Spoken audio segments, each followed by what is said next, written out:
All right, folks. Well, from the muddy banks of the North Saskatchewan River right here in scenic Prince Albert, Saskatchewan, this is Jack Antonio for Do You Know Jack, the podcast. And on the line with me today is Steel Panther shredder, the man, the myth, and or the legend himself, Satchel. How are you doing, my friend? I'm killer, and now I can actually say that I do know Jack. So that's kind of cool.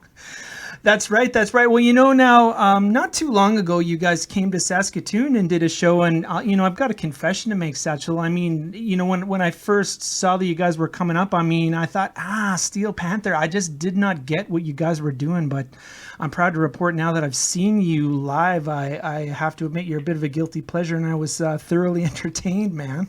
Well, I'm glad to hear that. That's been, that's probably been the biggest struggle throughout our career is that, we don't get played on the radio. We don't really get, played on, there really is no MTV anymore. So in order to, gain fans, people have to come out and experience this live. And it's really, our best advertising is word of mouth. So people don't always get it at first glance. A lot of people don't know what we are. Yeah. They see pictures of us. They might see song titles and go, this is offensive. I don't know what the fuck this is. I don't think I'm going to like this. But, a lot of times it takes getting out to a show and getting a couple beers in you and realizing that we're a fun band and we're involving everybody in the show, and there's a lot of people that aren't even into heavy metal that come to our shows and they have a great time and they get into the band because of that. So it's sure. it's a much slower process gaining fans like that, but I think for us it's been the key to our longevity as a band because the fans that we do gain usually come back. Every time we're in town, they go, I got to go back and see those guys because it was fun. Yeah, well, it's funny you should mention that because, there was one dude there that goes to every... I'm sure you have several fans like this, but there was one guy who had followed you literally your entire tour. He was planning on going to all the Canadian dates, and I was like, wow, that is commitment. Yeah, there's a lot. I think, it's funny because before we ever toured as a band, we did residencies. We played in LA every week at the same place, and we started at the Viper Room. Yeah. And then we went on to play the Roxy, and then we went on to play the Key Club, and then we did the House of Blues.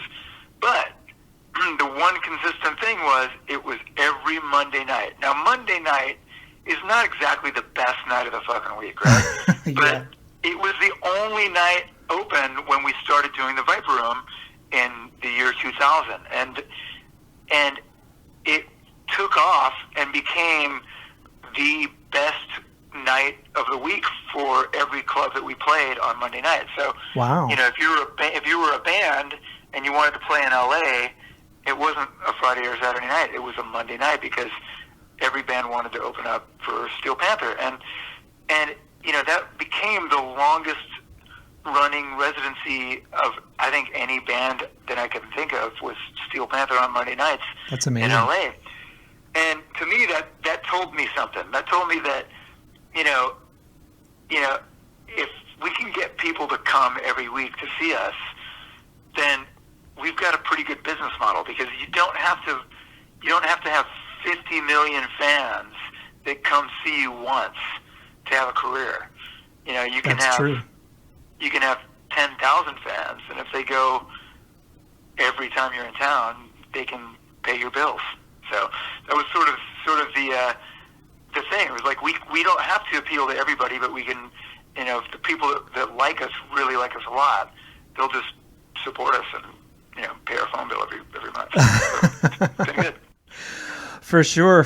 Well, listen now, you guys are getting ready to release just in a few weeks a great record that I've had the pleasure now of listening to. It's called Heavy Metal Rules, coming out September 27th. One thing that I've always appreciated about Steel Panther, subject matter aside, is that the musicianship is always strong. Satchel, I think you're, a big part of that, right? I mean, are you sort of the cog in the Steel Panther machine, as it were, that sort of writes the great riffs and so on and so forth? Well, I love to write music, and I've always been a songwriter, and there's different musicians out there, and so, I don't know if everybody writes songs.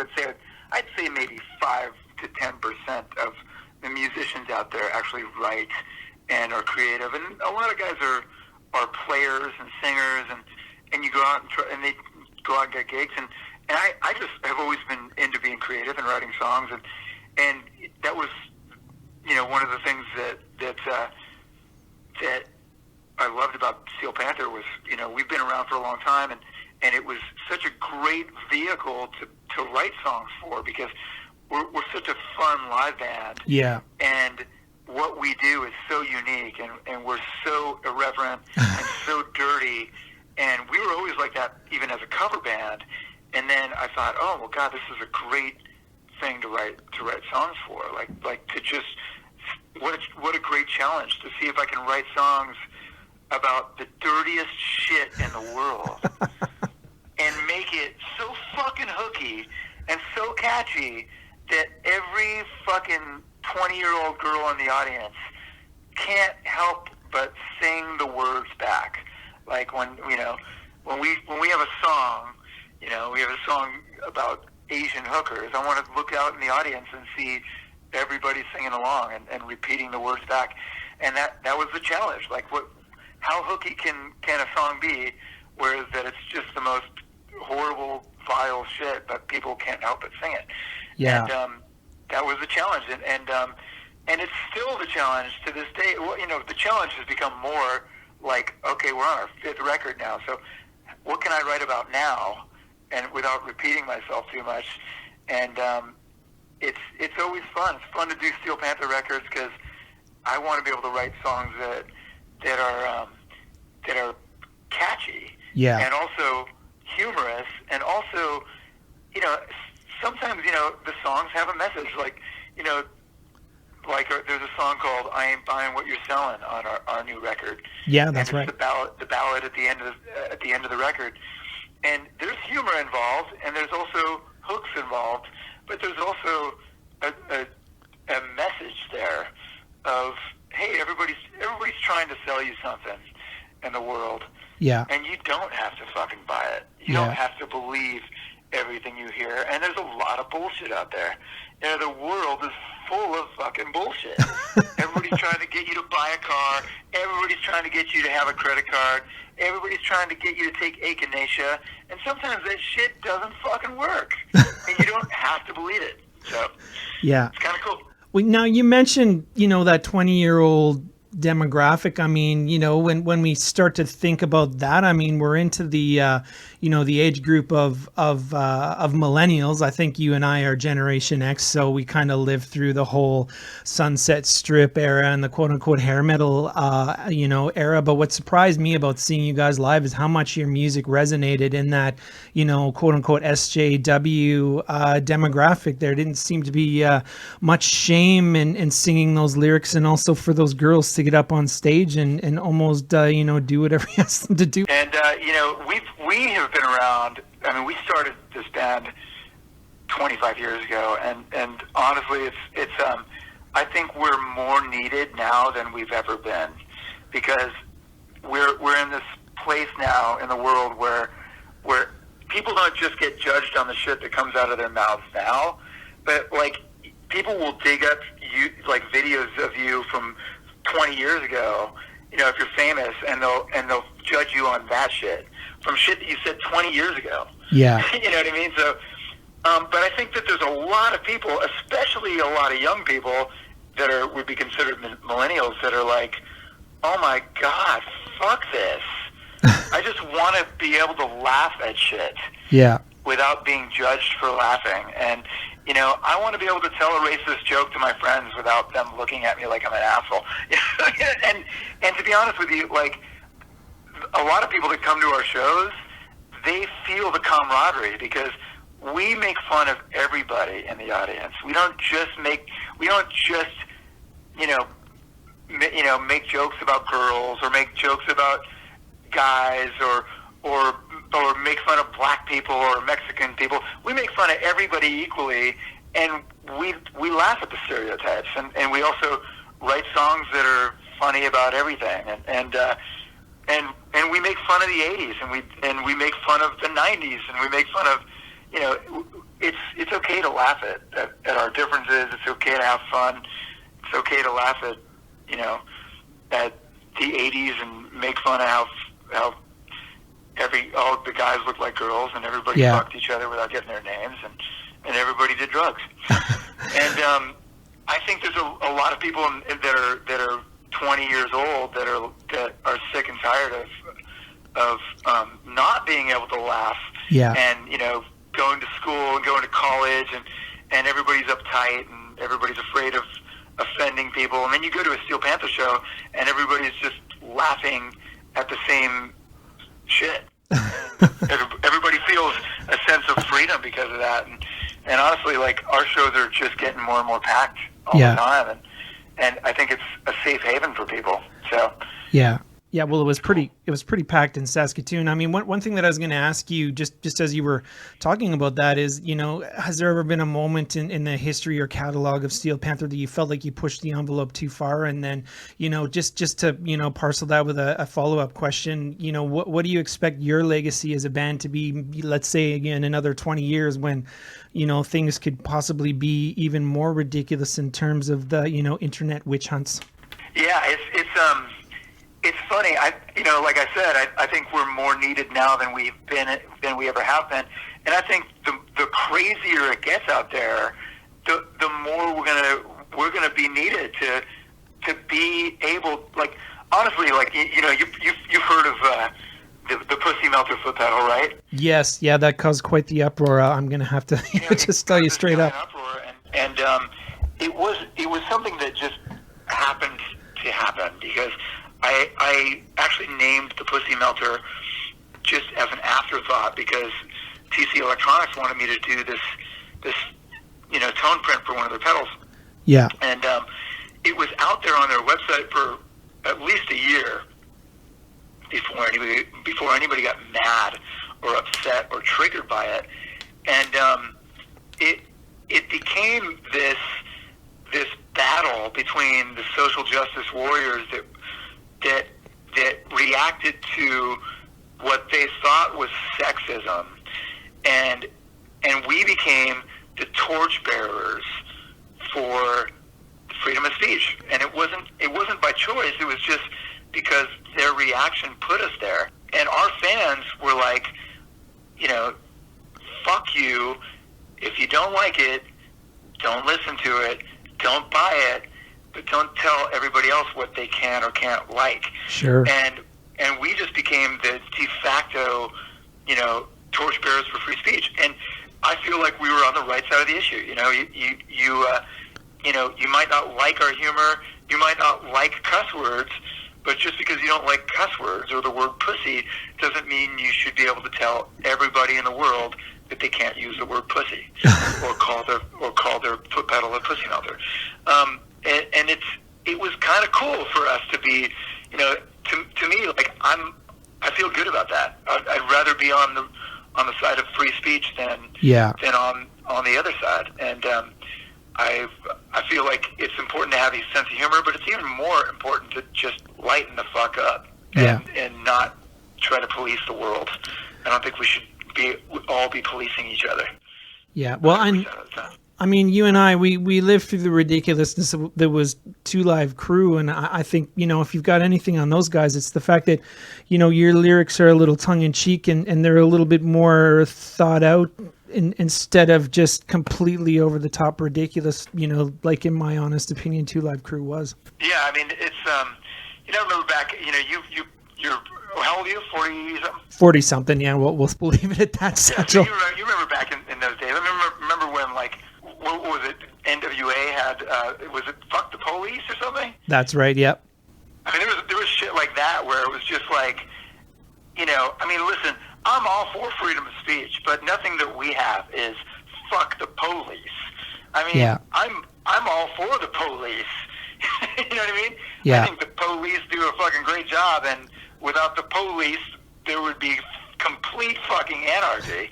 So I think it's good that there's Police, but I also didn't, at the time as a young man, I didn't feel like they should have been censored. I mean, if you're mad at the Police and you feel like, writing a song called "Fuck the Police," then go for it. Yeah. You know what I mean? I happen to like the Police as well, but I don't think that we should censor everybody. So that's the whole point. Like, everybody's got their own opinion about what they want to say, and I think freedom of speech is a good thing. And there are a lot of places in the world where you can't say anything you want.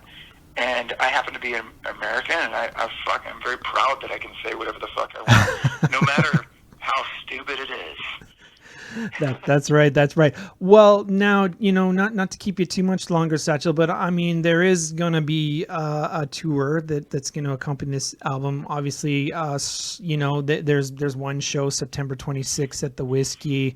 That's going to be the official album release show. And then it looks like the festivities kick off October 8th in Mobile, Alabama. I mean, now given the fact that you're a hardworking guitarist, I mean, what are some of the things that you do just to get ready for a tour of this magnitude?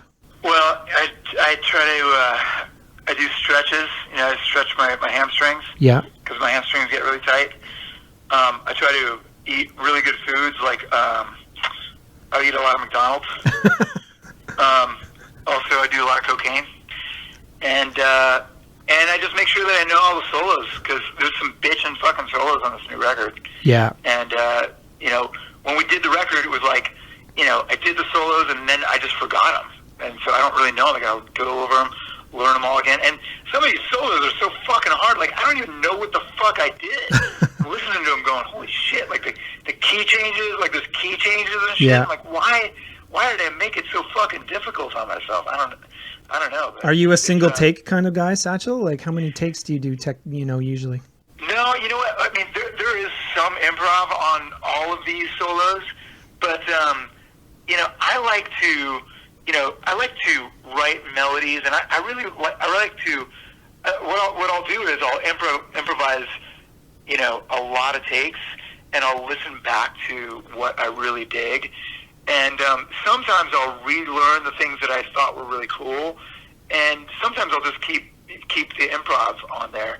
But I like to have solos that really fit the vibe of the song. Sure. And I've always been like a guy where I hate it when I'm not going to mention any bands in particular, but there are certain heavy metal bands that I'm not a huge fan of the lead guitar player in the band, but the songs are great. Like, and the song is great, and I just want to fast forward through the fucking solo, because the guitar solo is like boring, right? Yeah. So I like to have solos that either add a lot to the song or just don't do a fucking solo. But I happen to like my own lead guitar playing, and I feel like my own lead guitar playing is melodic enough, and I'm a good enough writer where I can write parts as a lead guitar player that add to the song and add melody to the song and add excitement to the song. And, if you're not a good enough lead guitar player, a lot of times you can end up just wanking for 16 bars or 8 bars, and it bores people to tears. But I think a lot of these solos on this new record they really add something to the song, and that's why I got to go back and learn them all, because I can't just improvise shit that's as cool as the shit that I put on the record, because and people get when you listen to Van Halen 1 and you go fucking watch Van Halen play live, and he doesn't do the solo that's on the record, it's you want to hear that shit, because that's what you play all the time, right? I mean, you get into a band, yeah, you want to hear the shit that's on the record, right? It now is a guitar player like Eddie kind of your big source of inspiration? Because I've noticed on your social media here and there lately that you guys have been talking about bands and artists that have inspired you, in your past, and also bands that obviously have dropped on your radar that are new bands. Well, it's funny. There's a lot of guitar players that have inspired me over the years. A lot of guys that I don't talk about. But Eddie, of course, Eddie Van Halen inspired a lot of guys. Yeah. Not just because he was a great lead guitar player, but also because he wrote really cool. He was a great rhythm player, and but there's a lot of guitar players that you probably wouldn't expect to be influences on me that have definitely influenced me a lot. Like I thought Prince was a fucking great guitar player, and a lot of people probably wouldn't think that I was influenced by Prince, but Prince is a great fucking songwriter too. That's true. So everything that Prince wrote was hooky, and I'm a songwriter first, and an instrumentalist after that. Yeah. But he was a great instrumentalist as well. He played great guitar, played every instrument that he played was very tasty. So, a guy like that where you wouldn't expect him to be a big influence, I think he was an influence on me. Yeah. There's definitely a lot of rock guitar players that were great, like Neil Schon from Journey. I mean, they were definitely like, as far as they have really hooky songs. I thought Jonathan Cain wrote a lot of great shit, but Neil Schon was also a great writer and a great lead guitar player. The guy from Blue Oyster Cult was great. I thought he was an awesome lead guitar player. love Blue Oyster Cult. Oh, I'm a huge fan of those guys. They're a very, very cool band. Yeah, very versatile.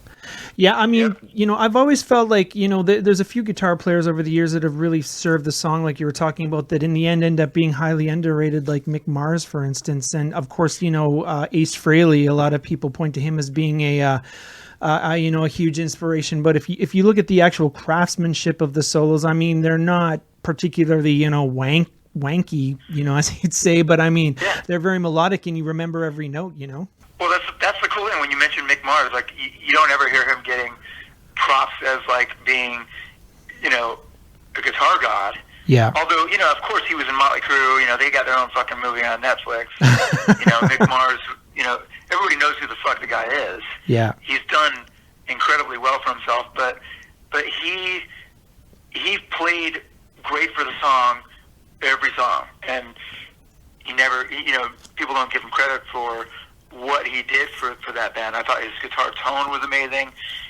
His rhythm playing was excellent, and his lead playing was less technical, but it always sounded killer. So yeah, you don't have to be Yngwie Malmsteen to be a great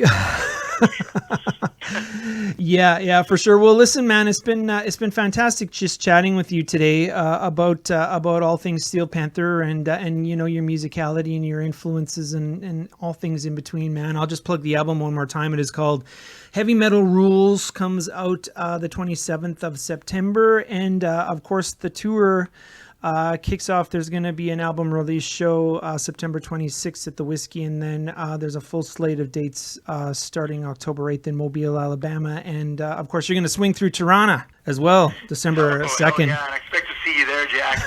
And anytime somebody says that I don't know Jack, from now on, I'm going to say, yes, I do. There you go. You can answer the question when it's, do you know Jack? You can say yes. As a matter of fact.